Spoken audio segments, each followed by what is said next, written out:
Hello, everyone. Well, if you live in Canada, a very early happy birthday, Canada, and celebrating Canada Day tomorrow, July 1st. And it is going to look different. No fireworks. No big fireworks at the Forks or Assiniboine Park. Those have all been canceled. But a lot of people are doing their own celebrations. So we just want to say be careful with your fireworks because they are explosives. So make sure that you have all of your permits and that everything is legal so everyone can enjoy Canada Day safe and sound. Well, speaking of celebrating your country's birthday, in all of this turmoil, there is still a lot of things we have to work on. So today we're going to have some very interesting conversations about all the racial tension and also about the mental health of our kids, the students. We all know that graduation totally was different. I saw my nephew's 1-minute video of him by himself, dressed in his cap and gown, walking up to the school outside, the principal handing over the envelope, and everybody 6 feet apart. And just my nephew and the principal. So to all of the graduates, you know what? Thank you for being the great people that you are. We're so proud of you. And let's just hope that 2021 is even bigger and better for you. But right now, let's bring in all of our lovely ladies here for our Hue virtual chat. We have a lot to cover. Let's bring it in. Hi, Kirsten.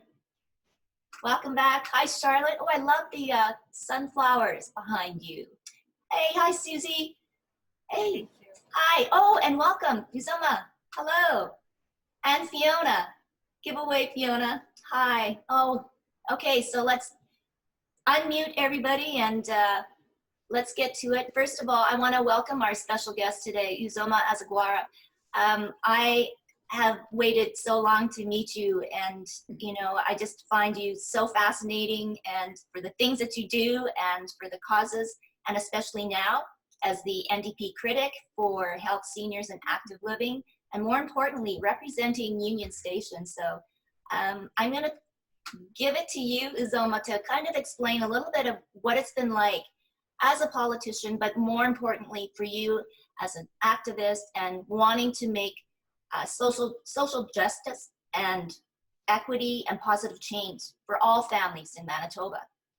Uzoma. Well, thank you for that very generous introduction and welcome.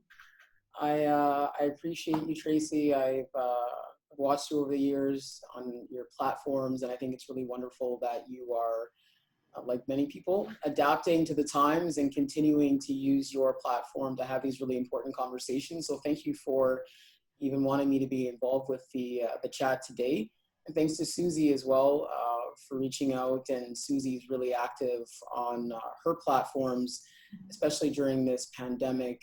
There's a couple of pandemics that we're dealing with right now. And I think it's wonderful to see folks using their strong voices to talk about really important issues. So for myself, it's really important to me that, and it was really important to our team and the community and my family when the decision was made to run in the election, because it wasn't a decision I made by myself. It was a decision that was made collectively, like I said, as a family and as a community.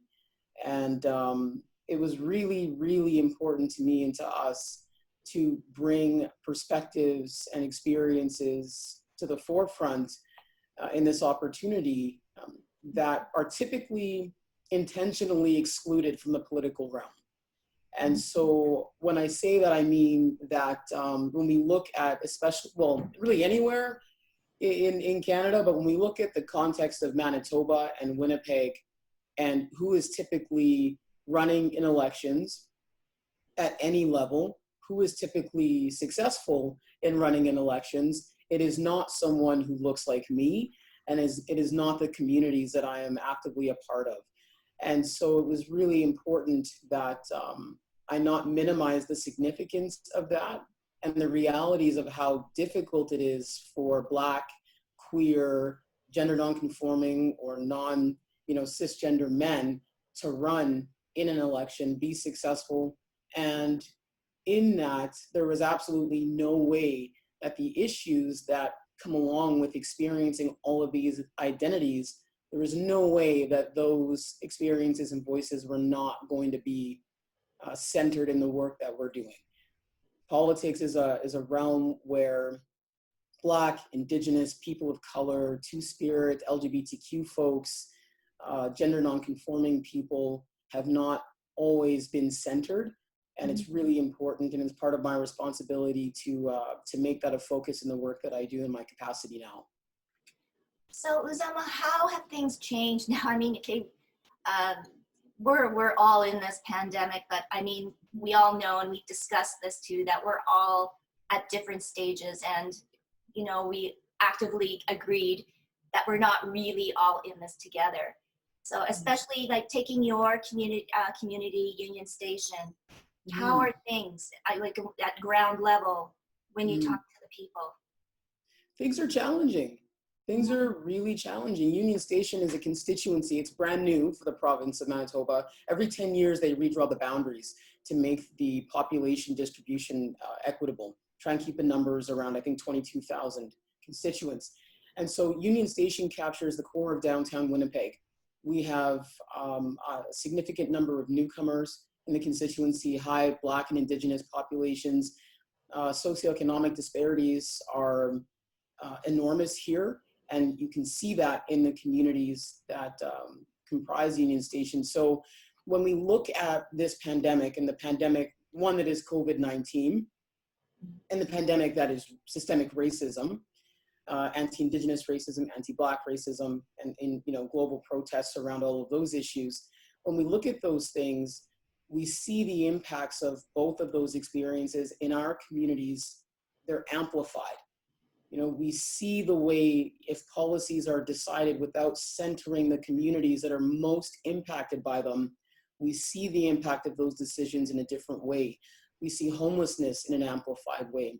We see food insecurity in an amplified way, lack of access to housing, lack of access to ways for families to navigate their kids being out of school and still having to access their education, lack of access to any sort of financial stability or security. So we just see things in an amplified way here. And as a result, we have to work really creatively and collectively to try and push back against some of the things that disproportionately impact our communities. Ladies, do you have any comments or questions? Susie? No, I mean, that all makes perfect sense to me, and I don't have any surprises as far as what she said. None of that surprises me, and I think that we're looking at a time when we need to open up not just politics but policy, everything, to people who are disadvantaged and marginalized, and have them be a voice and advocating for what's best for their community as well. And they can't do that without a seat at the table. And that's challenging when finances can prevent somebody from running for office, along with other issues that might be present. And if we only have the same kind of representation, we're never going to be able to change anything at a systemic level. And we need to, we talk about this, we need to just really kind of flip those tables and give people a voice who need to be at that table, and sometimes to create a better and bigger table. Right. What do you think, or what needs to be, I'm going to get to you too soon, Fiona, because it's all kind of spilling in, but Uzoma, what if you had a wish list, what would be at the top of the list to get done? Oh, wow, that's a great question. A wish list? I think right now, the top of my wish list would be some meaningful action taken to address systemic racism. Systemic racism is an issue in all systems, and it's an indisputable fact. It is backed by research and evidence. It is well investigated, and there are concrete consequences as a result of systemic racism that we're seeing people now say, we don't accept it. We don't accept it, and we're demanding change, which has happened, generation after generation. But certainly the language is now, I think, much more accessible for people. And I do believe that addressing systemic racism, and specifically anti-Black racism and anti-Indigenous racism, is a way for us to create systemic change that has long-lasting positive impacts. If we can eradicate, some of those things, it benefits absolutely everybody. And there are intersectionalities and things that are intertwined in all of that we can get into much deeper conversation about. But I do think, at the top of my list, and I think it's at the top of many people's lists right now, is addressing those issues. Well, and Susie and Fiona, you can chime in. I want to first introduce and welcome Fiona. You know what, Fiona, my question, I guess, could this Uzoma's wish list, number one, systemic racism, can it start the conversation with children in schools and begin, a wholeness and a wellness? Because it's really hard, and all of you ladies can attest to, when you're talking to adults that already have their own beliefs and are already set in their ways, and I hate to say that, but the children, on the other hand, are so much more open and more honest and more free. That was just kind of my point, and kind of a good segue to you, because Fiona is a Healthy Mind specialist in the Winnipeg School Division. And I know when we had the conversation, Fiona, I was interested in what is the mental health state of the students, really. I know because I have nieces and nephews, and they've been fine.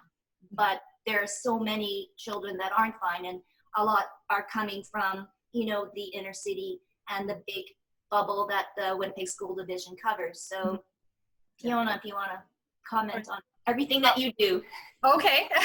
I don't know where to start, but all right. Thank you so much for having me. And it's great. I recognize a few folks, but I don't know everyone. So hi, guys. It's nice to see everyone and to be included.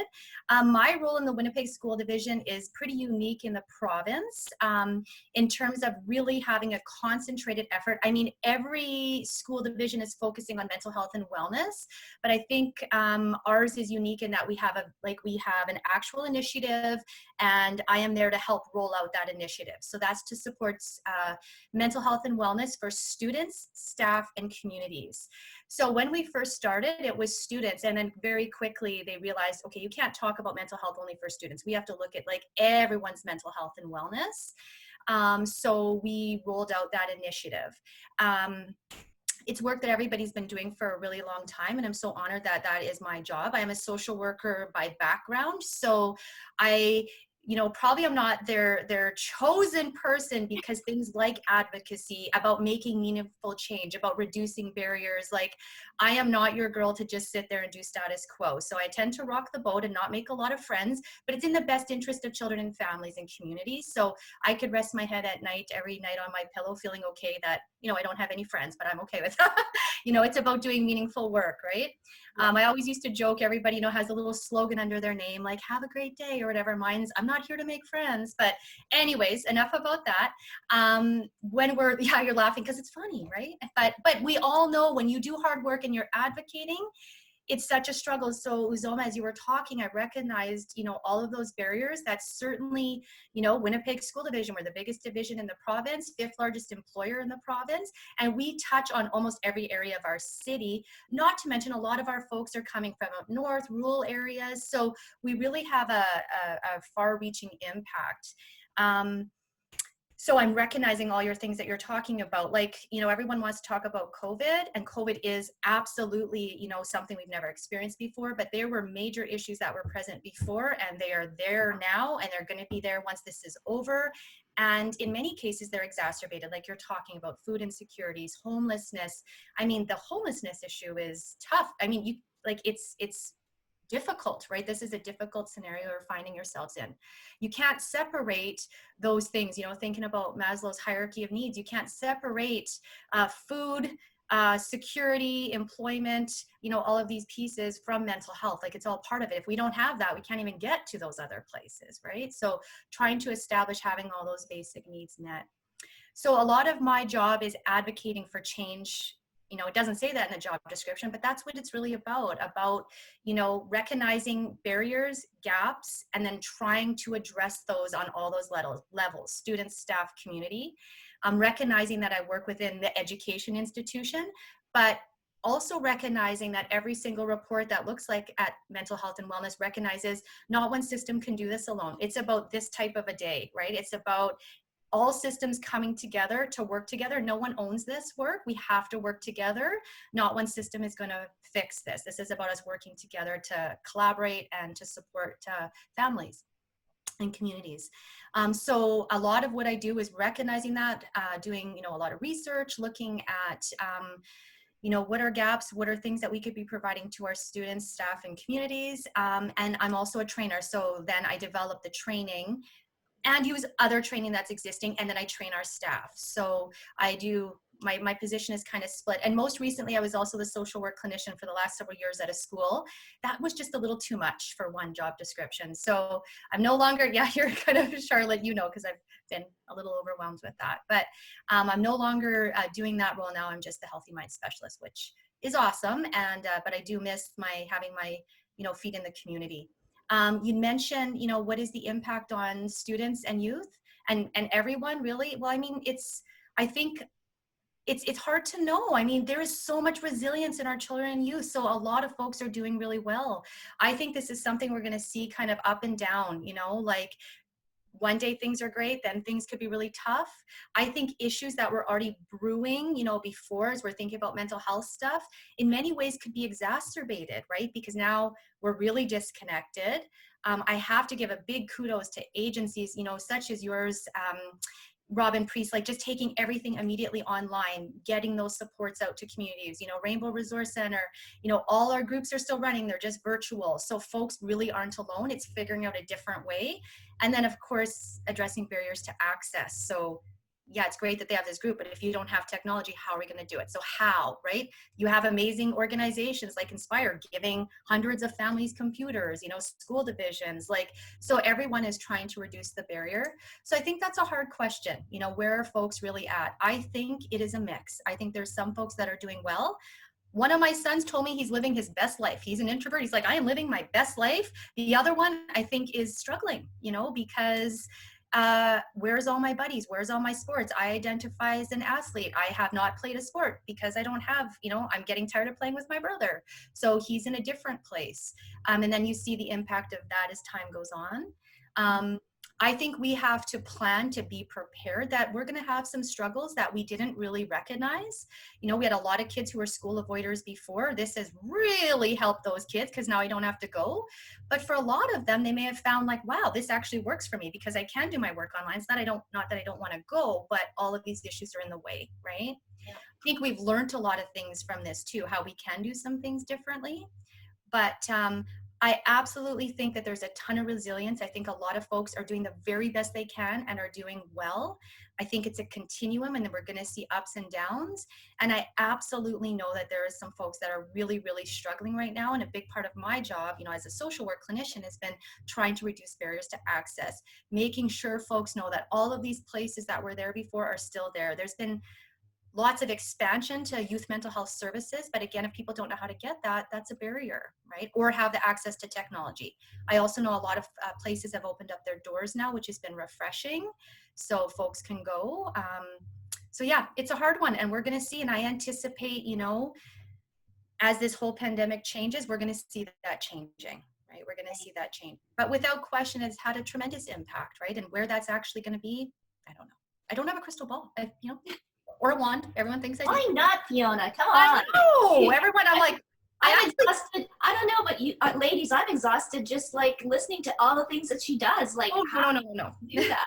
I mean, you should be working on Uzoma's wish list. I think she can get it done for you, Uzoma. I would love that. This is simply called unmedicated ADHD. So I'm just going to put that out there right now. And yeah. Or maybe just being cooped up and only talking to your family all the time. That doesn't help, yeah. No. So inviting Kirsten and Charlotte, because I realize now how small Winnipeg is. Every time we bring, I think it's a new guest, and you're going, oh, hi. Mm-hmm. But then too, it's the work that both of you do. It's been in the spotlight. It's so important, and for even the things that Uzoma was talking about, knowing that you are here to help And knowing that an organization like robinpriest.com is exponential for that mental health and wellness. So I don't know. Explain how you know Fiona, Charlotte. Curious minds want to know. All of us in mental health seem to find each other when we're passionate about mental health, especially when it involves family. And so Fiona and I, met many years ago at Mood Disorders. And back then we were trying to figure out how to make it work for more families and children, supporting the mental health. And I guess we saw each other last at that family night for the transgender community, which Kirsten and I enjoyed that evening so much, and we still talk about the two moms who have the family support group, and when they were speaking, because that's where Kirsten and I go all the time in supporting the parents and the families. We're super excited. Kirsten and I were just on another Zoom call before this, talking about, we're on to week 3 of peer support workers, both in the CRC and DOF and Emerge, and how that's going, and the positive responses that we're getting having them. The latest is because family peer support workers can't go into Emerge at the CRC, they're wanting them to go on mobile crisis calls. And they're also up working on the ward as well, so supporting family and individuals. So it's just been such a huge positive. All the comments we're getting from people who are accessing it, it's been right on. So and Fiona, you and I and Kirsten need to get together because we got lots to catch up on. But then the family workshops are starting soon, which we're just finishing getting the edits, and that'll go out to all the schools that we have for more resources for families and parents to access. And it's for free, thanks to our government, and they're supporting peer support and mental health. So, Kirsten, you want to add?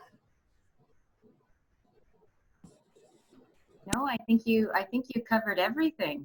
But I'm not only am I really excited about how things have rolled out in the CRC with our peer support, but I'm also really excited about the workshops that will be available. And so families, Fiona, that are struggling, although these workshops are really written for 18 and up, there's still a lot to take away from it with the younger families. So we'll share more about that as we move along, but it's going to be a great resource that's going to be accessible to all families in Manitoba. And I also just have to say, Uzoma, I heard you speak, and I was so impressed at the Rady Center when there was a debate on mental health, and some community organizations were there, if you recall. And it was the first time that I had been introduced or seen your name, and you stand out. And I understand that you have a background in psych nursing. That's right. And I was just so impressed because it was the platform was to discuss mental health in the province, and you had your finger on the pulse of it, and I was like, yes, every time you answered a question. So I just wanted to add that. I appreciate that. Thank you. Susie, anything to add? No, I mean, I totally agree. And I feel like everybody is, I don't want to say tired, but there's a propensity to kind of lose momentum, and I feel like we can't do that this time. Like, we need to keep going. We need to keep pushing forward.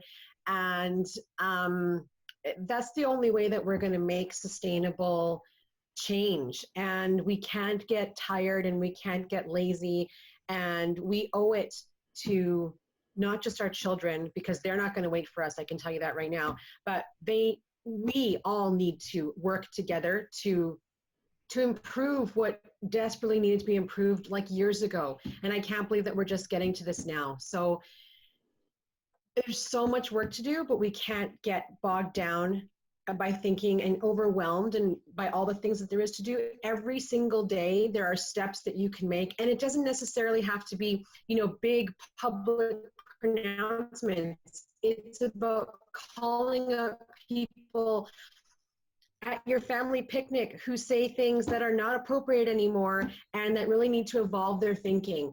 And it's about those challenges that you make actual change to a bigger result. And, you know, not everybody needs to be doing these grandiose things, but those little steps that you make in your personal life and in your relationships, those are all huge things that can have tremendous impact. Uzoma, I guess, do you consider yourself a role model for young people, people in general? I think that, you know what, I think yes. And I say that because I recognize, I mean, I've been an athlete most of my life. I was an athlete at every level in this province. I was on the Canadian national basketball team, and I had role models. There were people in sport and outside of sport that I looked to for guidance and who I looked up to as role models, whether they knew it or not. Just by virtue of the roles that they held, I looked to them as a young Black person and aspired to them or whatever it was that they were doing. And so I think that when you're in positions where you have a platform, where you are visible, whether you like it or not, whether you want to identify it or not, you are a role model. And so, and that's something that, you know, as an athlete was kind of conditioned into us. You know, we were always reminded that the jersey that you wear, the institution that you represent, whether it's the University of Winnipeg or Team Canada, you're representing that institution, you're representing your family, you're representing your communities. And so I definitely, I see myself as a role model. I recognize that there are young people and there are people in general who have never seen a queer Black politician in this province ever, because this past election was the first time we were ever elected. And so I meet young people now and I meet folks in community who tell me that because I'm in this position, because there are Black people in these roles, they look to us and they look to what we're doing, and it inspires them to pursue these avenues now. So I think that, you know, anybody who has a platform, anybody who is visible, anybody who is doing work that, you know, people recognize as being impactful, you are a role model, and it's important to recognize what that comes with. Well, Fiona, role models too for young people. It's very important. Mm-hmm. Absolutely. And I guess everything now with social media, Mm-hmm. there's a lot of good role models and a lot of bad ones. Yeah, social media is a blessing and a curse. That's how I see it, right? Like, it is such a fine line there. I mean, what could be great turns into a really slippery slope. You know, I know there's been a lot of talk online. I mean, it's never before have our kids had this much unsupervised access for so long. And there's so many things that people don't know about our province. And I mean, ugly things that happen, people don't want to talk about, but we have to. You know, I'm always the annoying one in the room saying, you know, in Winnipeg, we're the hub of sexual exploitation. We have to talk about that. We have to make sure that, you know, parents are monitoring. A lot of parents don't know that they could take that phone away or can look in it. Like, you know, I tell my kids, I pay the bill. I'm going in there whenever I want. You don't give me your code, you don't get your phone. I know you don't like it. I know you're 16. I also know bad stuff happens, right? Especially at night when I'm asleep, right? So yeah, it is. I mean, it's one of the tools, like as a social work clinician, that I would see, you know, folks coming in the morning, a mom, you know, coming in panic, like so-and-so was, you know, thinking about killing themselves last night or was cutting, or, you know, and so we have that aspect of, you know, parents are getting to see what's happening. But on the other side, what we're not seeing is kids like having groupings and saying, hey, let's all get together on social media and cut tonight. Do you know what I mean? Like, it's just so difficult. And I mean, I even tested out myself, like the impact on your self-esteem. I looked at one of my good friends' Facebook, and in about 1 minute, I felt like crap, because I'm like, how do they all have matching pajamas? How is everybody, you know, so behaved? Like, how is, you know, like, this is for everyone. So being a 13-year-old kid, like, I can't even imagine if me at 45 can look at that and my self-esteem goes down in 1 minute, you know? It is a hard, tough scenario we're in. Again, we require the social media and the computer for the online learning. You know, I was always that 1970s mom, like, get outside, get off that stuff. Like, I realize it's here, but we have to find some balance. I do worry we're losing connection. I mean, we're connecting, but I'm worried that those you know, prudent interpersonal connection skills of like disagreeing and stuff like that when you're in person. Like young people are struggling with that. They don't really know how to do. I have a kid who doesn't know how to use the phone, and that's honest. Like like some real skills are gone. So I have, I guess, a kind of a hard question, and I want all of you to kind of comment, opinions. I personally, I'm just feeling a lot more hatred, and hatred against other cultures, hatred against the predicament that we're all in, and hatred to perhaps the person that you have been isolated with. Not, this isn't me, this isn't happening to me personally, but from things that I have experienced and the stories that I've heard. It's a big thing to kind of tackle. That's a reason why I enjoy these conversations, because I think we can be really open, and that's the reason why I wanted to do this, and hopefully continue to do this, because I think all of the things that we do talk about, and yes, and I feel so sorry because Susie expounds the same thing all the time, and it's so true, but how do we grow this outside of this box that we're in right now? But I'm really, really appalled at the extent of hate.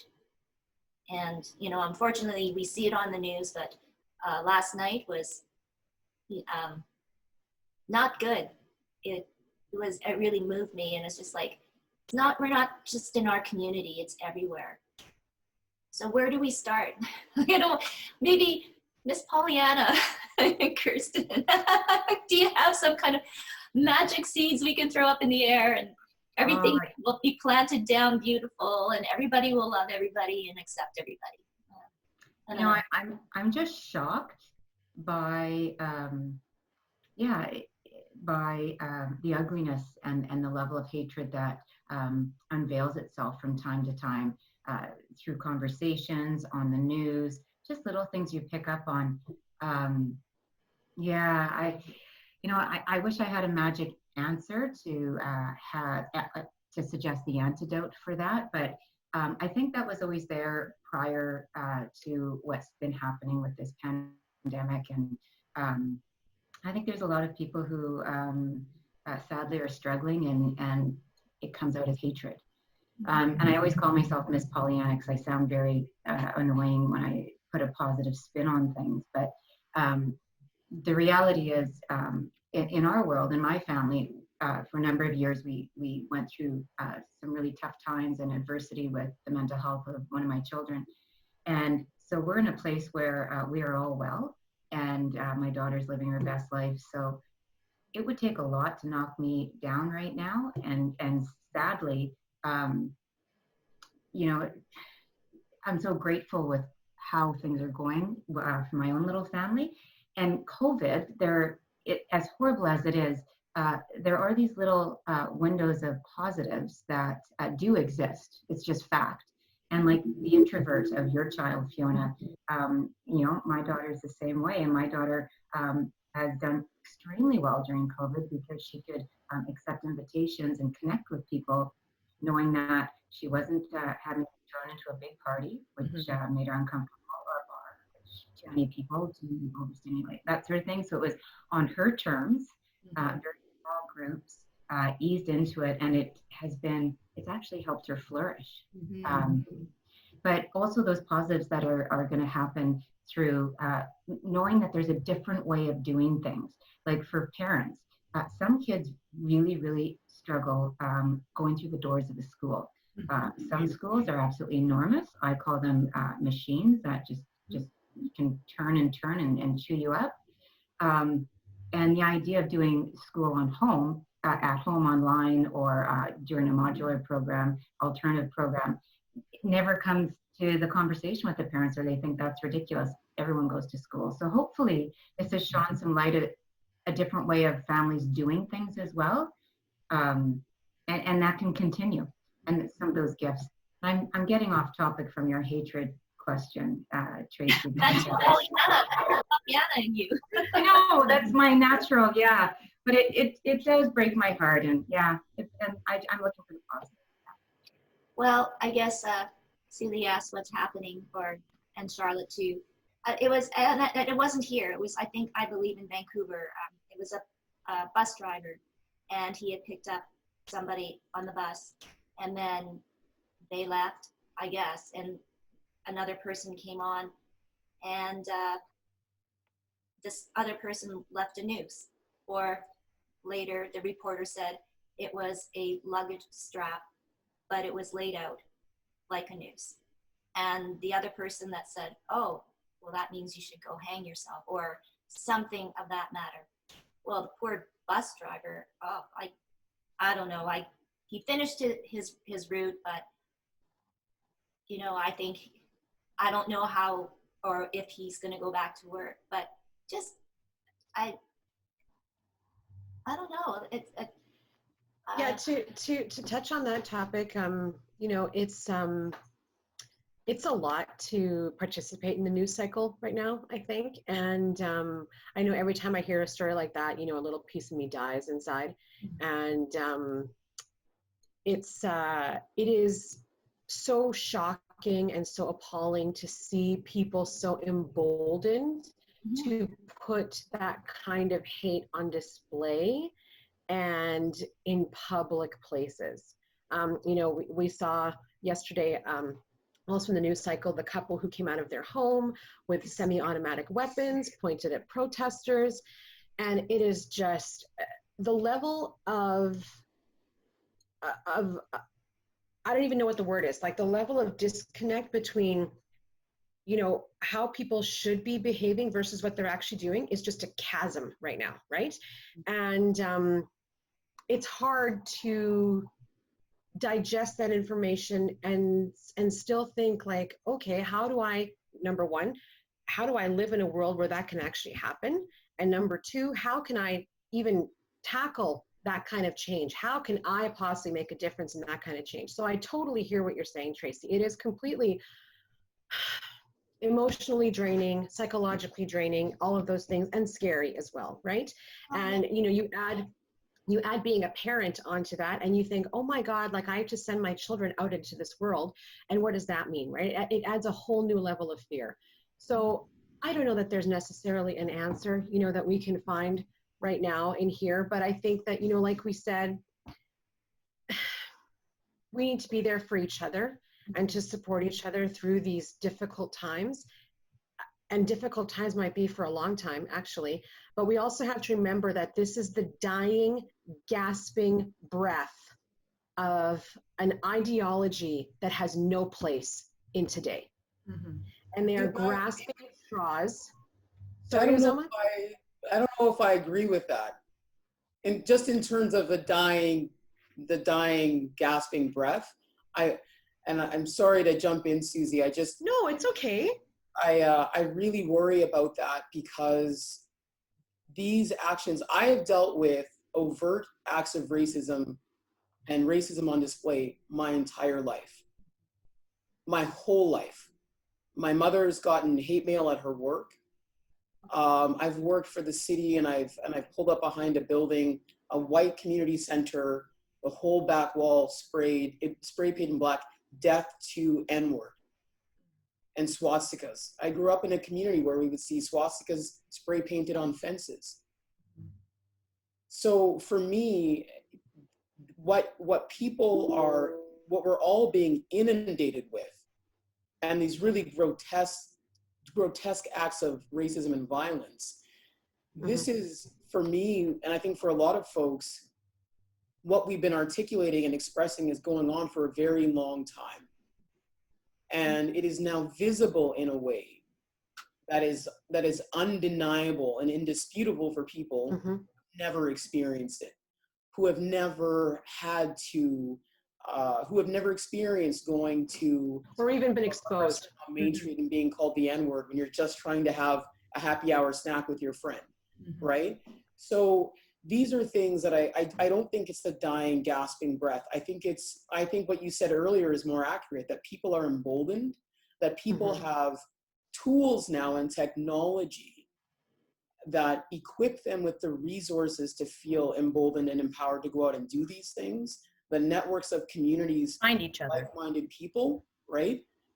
And in terms of how do we address this, Indigenous people, Black people have written books, have given lectures, have blogs, have created artwork, have been protesting, have outlined the ways in which we can dismantle and push back against these issues for a very long time. I think what we need is for everyone to start doing the very heavy lifting of this work and recognizing it as an issue that will only go away when, if it is in fact for it, you know, an indication that some folks are doing their best to try and not ever have this go away, right? If that is in fact part of what's going on, then it's up to everyone who understands that this needs to end to collectively contribute to that happening.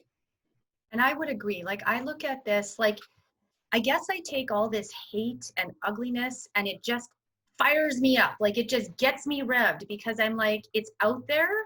It's so obvious and it's always been there, but now it's so obvious. It's actually in some ways easier. It's like, it's right out there on a plate, right? We could address this head on. And it gets us all talking about it, right? Because I think what happens a lot of times is we all know it's there, but people aren't really addressing difficult things because it's hard, right? So even getting together here, making networks, you know, we're talking about it. We're all going to go off into our own world and hopefully, you know, look at what's happening in our own environments and be leaders in helping to make those critical changes. So in some ways, it's so out there, it makes it easier. It's like, you don't have to look for it. It's finding you. It's everywhere. You open your phone, you check the news, you know? So I find this a time that we can really take action, right? This is about taking action. You know, the time for just, you know, this talking is important, but what are we going to do with it? You know, like, and I'm always thinking about, okay, what next? Because I'm done with talking. Like, what are we doing? How are we addressing this? What's our plan, right? And that's the important thing. I don't mean here, I mean, as we go out, right? But saying the hard things, saying the things that make people uncomfortable, because we have to move out of that comfort zone, because this is all sitting there, right? So this is all part of that, those critical connections. You know, this elephant's been in the room for a long time.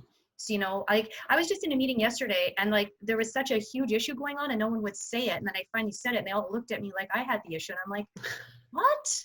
Like, this is, you know, come on, like, but it's so critical that we call it out. You know, the personal is political, like all of these places, and how do we work together? Like, I see these opportunities and, you know, the people who know me, Kirsten and Charlotte, are like, oh no, she's going to start bugging you too, because I see us all as having a role together and I get excited about this. So the next time I have something going on, like, I want to pull one of you folks in there because it's together. It's, you know, like when we did our trans panel for children, youth, and families, like, it was so beautiful to get all folks together, organizations, families, like it was.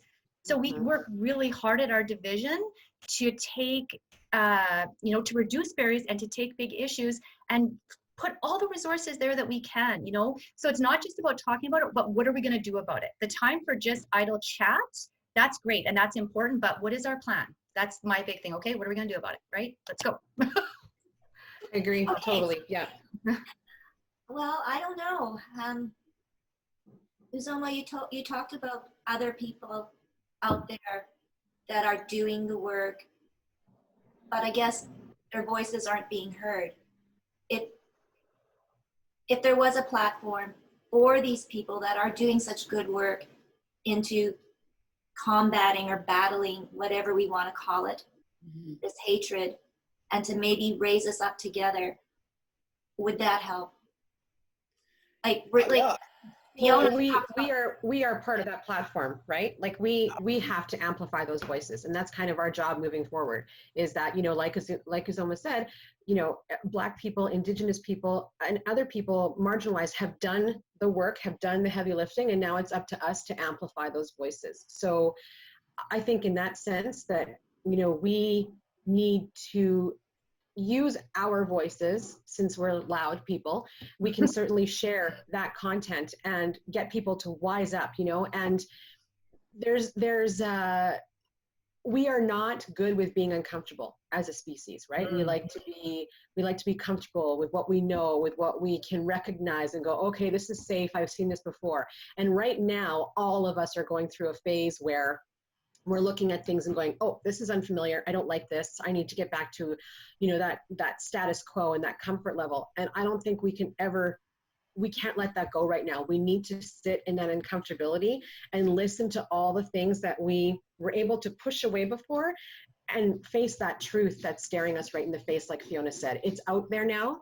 And instead of, politely changing the subject or moving on to other things, we cannot do that now. We need to face this head on. And whoever has that plan and whatever plan that is, that's where we jump on and say, okay, I'm on board. I need to do what you asked me to do as far as this activism goes. That's how I see it anyway. Yeah, I love the way you say that, Susie. It's like you should feel uncomfortable because it's icky and it's gross, and shame on everybody who lets that flourish, right? So this is an opportunity for us to just be like, no. And it should feel uncomfortable. It's icky. How do you think they feel? How do you think people are feeling right now? It's uncomfortable. Yeah. I wanted to add something that I find super valuable in my everyday life and my work life. And Robin, Charlotte, you're going to be able to, you're going to agree with this.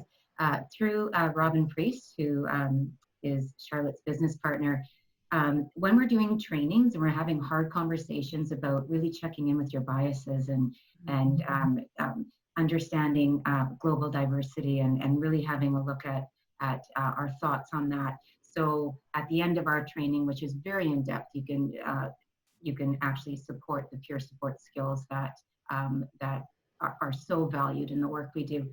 But respectful challenge.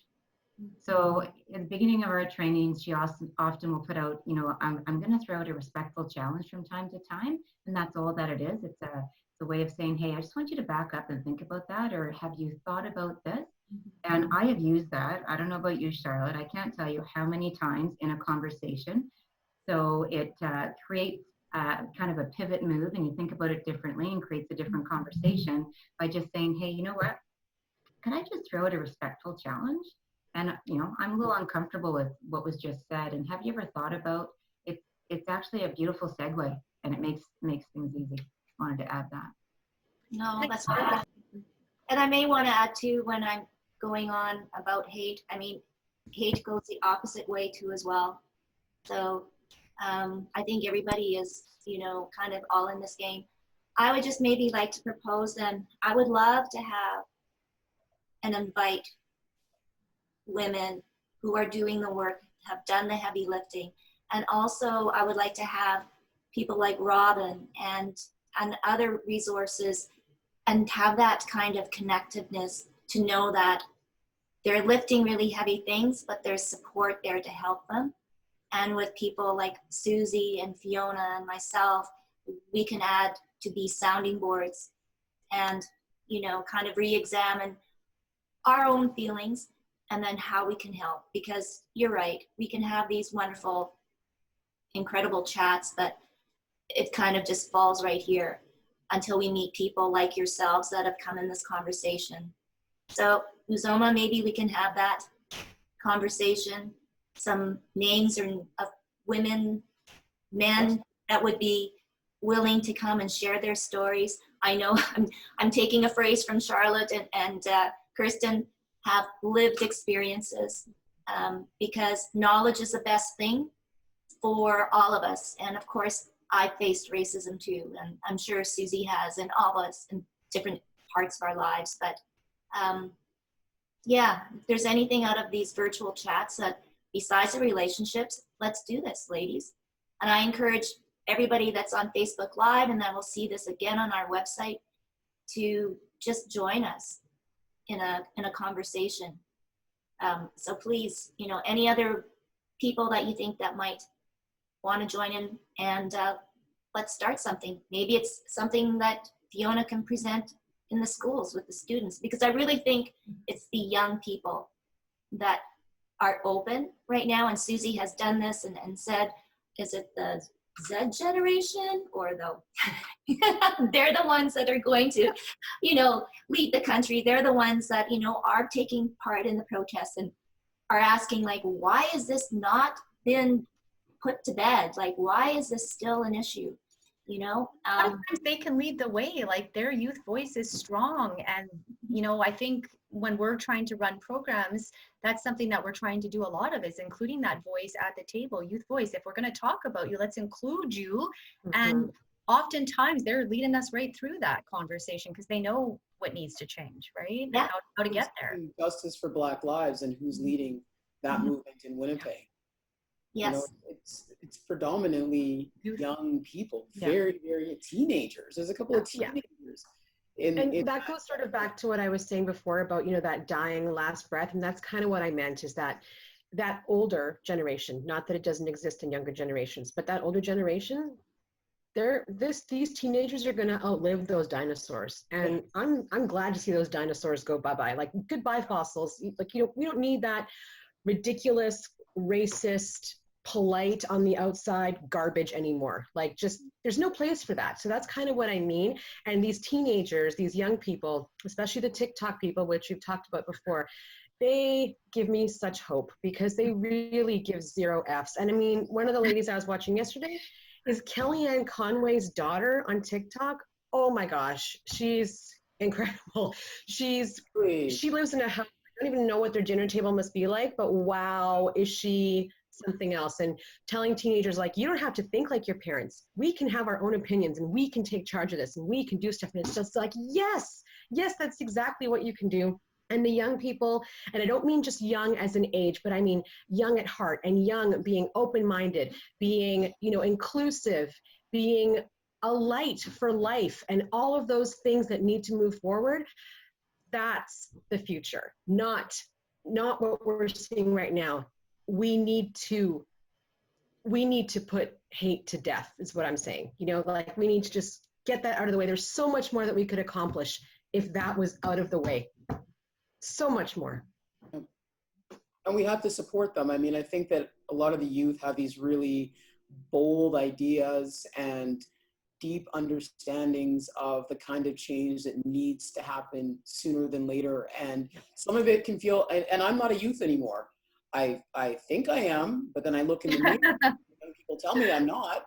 So I'm not a youth anymore, apparently, some folks, and that's fine. But it also means that sometimes the ideas can seem like really big and to some folks too bold, and we have to be able to support them. We have to be able to support their voices 100%. and those ideas, and get behind them and lift them up, even if it's uncomfortable for us, even if we're like, maybe that's too big too soon. We have to be able to equip and empower the folks who are so young and have the energy and have these fantastic ideas that for us may seem way out there, but actually they're the visionaries that we need to really get behind. I totally agree. And I think that too, you know, when you've grown up with systemic systems that are inherently not built for women or any marginalized people, they look at those systems and they just go, I don't want that system. We can rebuild, or we can build something completely new that takes everybody into account. And you sit there and you just go, well, I don't know if that's going to work. And they just say to you, well, why not? We can just do that. And adults, you know, I guess older people just go, well, I don't know how we're going to do that. And they're just like, don't worry about it. We'll take care of it. And it's just like, yes, okay, I can give that over to you. And you can definitely build that and build it better than what we inherited from whatever generation we came from. And to sit in that uncomfortability. And, you know, one of the scariest phrases we all know is, well, that's the way it's always been done. That phrase also needs to die. The way it's always been done is not working for anybody anymore, least of all women like us and marginalized people. It's bullshit. We need to tear everything down and start again. And I truly believe that this generation has the tools and the wherewithal to get that done. And I'm going to stand beside them, walk behind them, do whatever I can to support that. Completely agree. Done.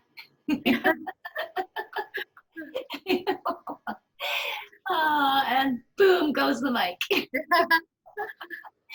What are our next steps? Fiona said that. What are our next steps? She's gonna go. She's on the go. She'll organize it. I invited. Let's do it. What we call a town Zoom. And yes, invite some young people. Definitely. Uzoma, yes. Make me a list. Get me contacts, and we'll set a date. And I might be at the lake, but hey, it's virtual. No, thank you so much, Fiona, Uzoma. And it's always a pleasure, Kirsten and Charlotte, and of course, Susie. Yes, Susie. I know. Love you. Love Susie. Yes, no, I mean, I think, yeah, we just kind of scribble all our words and our thoughts, and we just give it to her, and it just sort of flows. But no, it's been a great conversation, as always. But I want Thank you so much, Uzoma, for being with us today. Thank you. Thank you. Thank you, Uzoma. Yeah, I really appreciate it. Thank you. Yes, and for sharing. But let's do this. I'm anxious and want to hear, and be invigorated and be inspired, and not feel down and with a heavy heart with what's going on. So let's start it here, and maybe some ears will open and listen. If I can make one more additional comment. So when I was talking, I did a couple of media segments about the TikTok teens who trolled the rally in Tulsa a couple weeks ago. And my teens knew about it the week leading up to it because they had heard about it on TikTok. And I asked them, I said, like, so what does this mean to you? Like, why was it important for you guys to, first of all, even care that this was happening? And two, for the other teens to basically troll the campaign and buy up those or reserve those seats and not show up. And, we've raised our kids on this notion of anti-bullying, right? So we've talked about anti-bullying in schools, and they get this message from when they're young, about how we don't do that to people. We need to be kind to people. And even if you don't like somebody, you still need to respect them and this and that. And so the kids said to me, and they said to me, because he's a bully. And there's no place for bullies. And because you can't beat a bully with, your fists per se, or, you don't want to resort to, violence, whatever it is, laughing at them and taking the wind out of their sails and making them the butt of the joke is what these kids are doing. And it's incredible to me that these kids can see the power in that and use that voice and amplify that through whatever networks they're using, because their parents won't find out until the prank is over, that they can use that voice and see bullying for what it is and take their own actions to end it. It's interesting to me, because if we looked at it from that perspective, we might have a different response ourselves. So it's interesting to me that these kids can see that. Good point. Well, on that note then, let's all put our thinking caps on and come back next week. We'll be learning more about kid think. Have you heard of that? Anybody? Yes. Yeah. Fiona's not. Yes. So again, Carmen and Joanne Unger will be on. So we'll be learning more about the mental health issues of young ones, which is, again, very troubling to hear about. But anyways, have a great week. Happy Canada Day. Are you doing your own fireworks? Well, because all of the big fireworks shows are canceled. Hiding from loud sounds. Oh, yeah, I know. Anyway, so have a great, happy Canada Day, and we'll see you next Tuesday. Bye, everybody. Bye. Thank you.